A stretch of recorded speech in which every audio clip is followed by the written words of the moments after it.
Tip number 1, just get started. I did, and this is what you got. Hello, it's so good of you to join me. Come, snuggle on the couch. Ugh, I'm already skeeved out. Just start a channel, they said. Just do something, they said. And you know what? I'm crazy glad I did. It's been a year since I posted my first video on YouTube.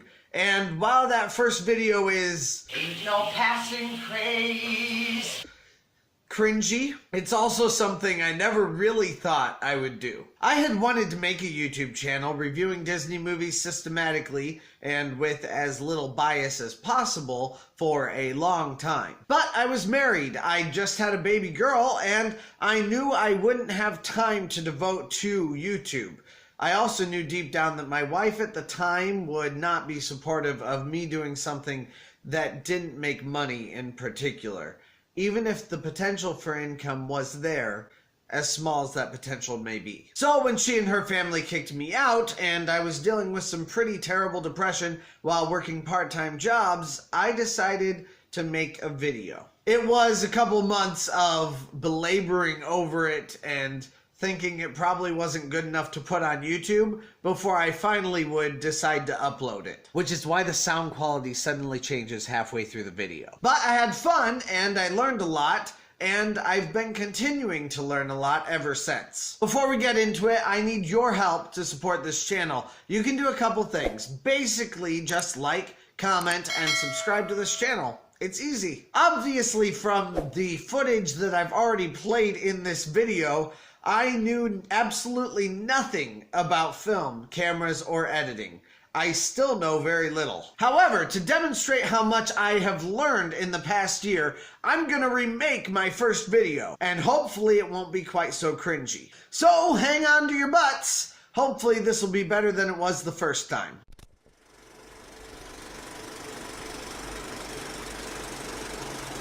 Well, hello! Welcome to Disney Movies Ranked and Reviewed, a channel where we systematically rank and review Disney movies. it says it in the title. Did you really need me to... Whatever. Anyway, today we're talking about Disney. I'm not your normal guy, and one of my not normalities is my 30-year obsession with Disney. Is it still 30 years or 31 years or... I guess I wasn't watching Disney movies when I was an infant, so... yeah, 30 years is fine. Beauty and the Beast, Cinderella, Lion King, Frozen, these are all household names to us. We all enjoy listening to our toddlers singing Let It Go at the top of their lungs, which I never do when I'm in this house, in the shower, on a Tuesday night. Let it go, let it go. Don't act like you don't do it. Funny thing is, Disney also has movies that people have rarely heard of. Brave Little Toaster, Black Cauldron, Home on the Range.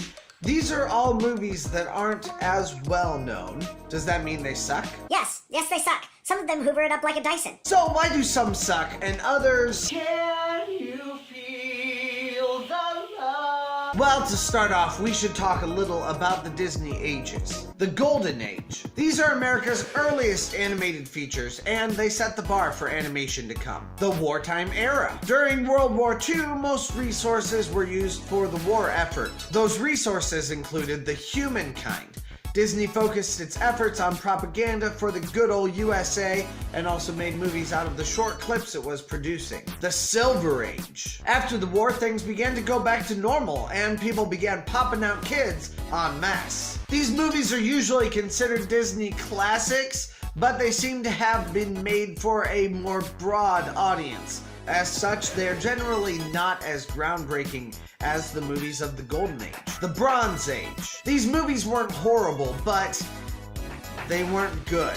As far as Disney goes, sucking is still relatively decent, but they had some very low points both commercially and creatively during this time. The Renaissance. These movies were a return to old form and also to Broadway-style musicals, also princesses. Lots of princesses. Their classic feel is still emulated today. Post-Renaissance and Pixar's dominance. Most people, including me, thought that Disney and Pixar were one thing. They weren't, but we'll get to that later.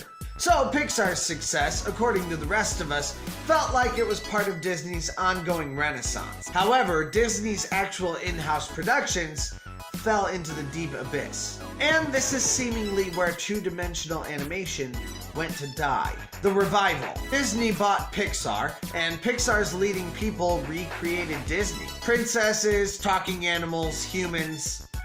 All the marks are there, but now everything is digital animation. Well, almost everything. Both Disney and Pixar have continued to produce new hits, even with strong competition from other studios. So I come back to, do any of these movies suck?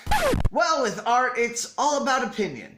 And that's where I come in. I love to give my opinion and make people listen to it. So this series is all about the qualities that make or break Disney animation for me.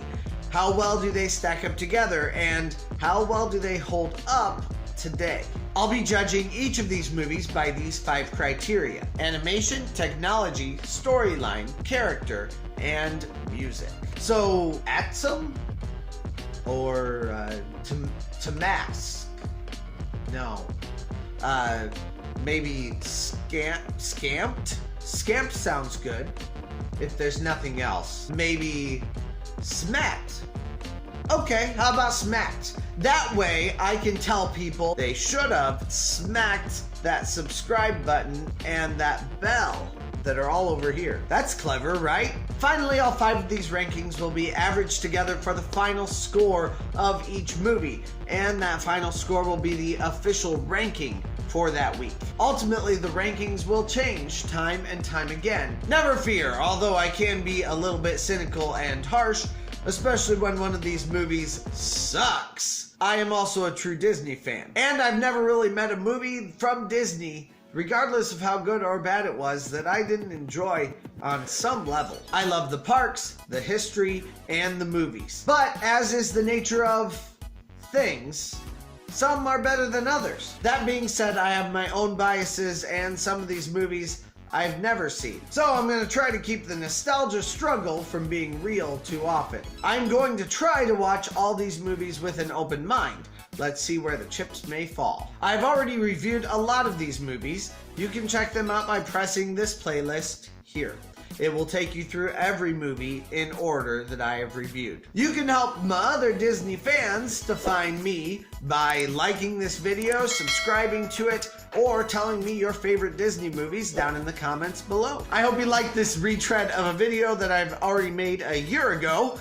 I hope that there was enough fresh in it to keep it something interesting for you. And for real, thank you so much for an amazing year. I have enjoyed getting to know a few of you in the comments, Facebook, Twitter, and even sometimes all 3 of them. I love to talk Disney, TV, history, and even just life with you guys. So thank you for doing that. And if you haven't done it yet, reach out to me. I'll always reach back. That sounded bad. I will always reply. So find me at Facebook at Not Your Normal Guy and on Twitter at Not Your Normal G1.